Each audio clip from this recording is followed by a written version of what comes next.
बिस्मिल्लाहिर्रहमानिर्रहीम।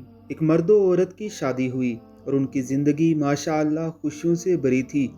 शोहर एक दिन बीवी से, तुमने आज नमाज नहीं पढ़ी। बीवी में थक गई थी, इसलिए नहीं पढ़ी, सुबह पढ़ लूँगी। शोहर को ये बात बुरी लगी, मगर उसने बीवी से कुछ ना कहा। खुद नमाज पढ़ी, तिलावत की और सो गया।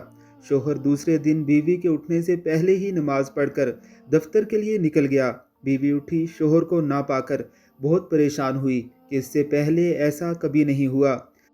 परेशानी के आलम में शोहर को फ़ोन किया, लेकिन कॉल अटेंड ना हुई। बार बार कॉल की, मगर जवाब नादारिद। बीवी की परेशानी बढ़ती ही जा रही थी। कुछ घंटे बाद कॉल की तो शोहर ने अटेंड की। बीवी ने एक सांस में ना जाने कितने सवाल कर दिए। कहाँ थे आप? कितनी कॉल्स की मैंने, जवाब नहीं दे सकते थे।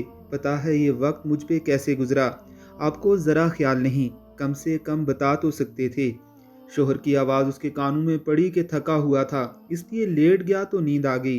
बीवी 2 मिनट की कॉल करके बता देते तो कितनी थकावट बढ़ जाती। आपको मुझसे ज़रा प्यार नहीं।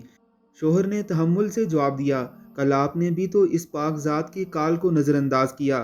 क्या आपने हय्या अलल फलाह की आवाज़ सुनी थी? वो खुदा की कॉल थी, जो आपने थकावट की वजह से नहीं सुनी। उस वक्त भी 5 मिनट की बात थी। नमाज पढ़ने से आपकी थकावट कितनी बढ़ जाती।